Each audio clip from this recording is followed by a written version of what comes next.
So one of the things that you really stress is being able to feel. And it's so hard when people are in pain to turn towards that. Can you talk about that a little bit? How do you encourage people? Or, I mean, I think part of we're encouraged because when we try it, it works, we feel better. Mhm. How do you get to that where that's just what you want to do? You want to go in and feel what's here. Yeah.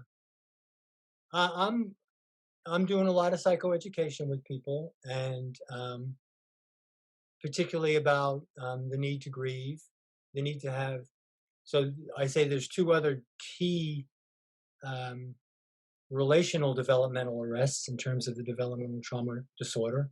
One is the, arrested self-protection, which is based in healthy anger.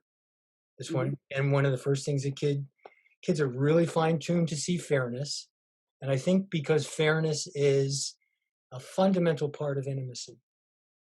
To the degree that we treat each other as equals, to the degree that I'm as interested in you as you are in me, to the degree that we each have a vote on what we're going to do, what we're going to choose, and then to the degree that we welcome the whole other person to be there. We're not going to be unfair and expect them to be up all the time because that's impossible. Right. Hmm. Um, to that degree, have we gotten our sense of self compassion back and relational compassion back? And so I'm preaching a lot about self compassion and this idea of the addictions, the being stuck in the 4 Fs, being stuck in negative noticing, creates more pain. It's just less. It's a more lingering, ongoing pain that you've kind of gotten used to, but it's causing all these deficits in your life.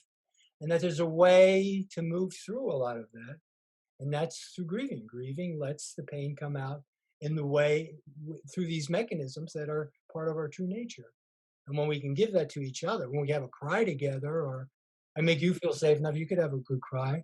Because I've seen the same thing with my clients. They come in, they're just full of worry, and we finally got to the place where, hey, your critic's really bumming you out for this, and it seems to me like, well, yeah, it is hard, and maybe you can kind of drop down and try and feel what's going on in your body, and bring your awareness into your belly, and when we get into that level, we could cry, and oh my God, we just should shift into, oh, it's kind of a nice day out. I saw this really nice movie last night, and Right.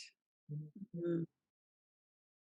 We can't really access that when we're blocking everything off. We block off all the good stuff too. yes, Yeah. that's right. Yeah.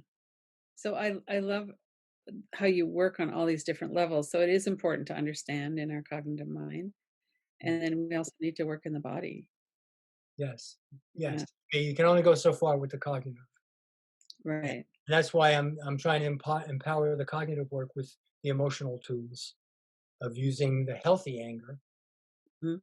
and that gets you down to your anger to protect yourself, and using the healthy tears to cry for yourself, to cry for the terrible losses you have. It's a death. Kubler Ross, his idea that you get over the death of someone you love by having crying and angering. Well, there's Right. all kinds of death. And the death of having a positive relationship with yourself is just one of the worst. Welcome to the 2021 Radical Recovery Summit, presented by the Kiloby Center for Recovery. This is Lynn Fraser, your moderator. This year, our theme is Feel It, Heal It, a new paradigm of recovery, featuring a diverse group of thought leaders and innovators, people who are working on the ground in the new field of addiction recovery. Go to radicalrecoverysummit.com to sign up and watch free.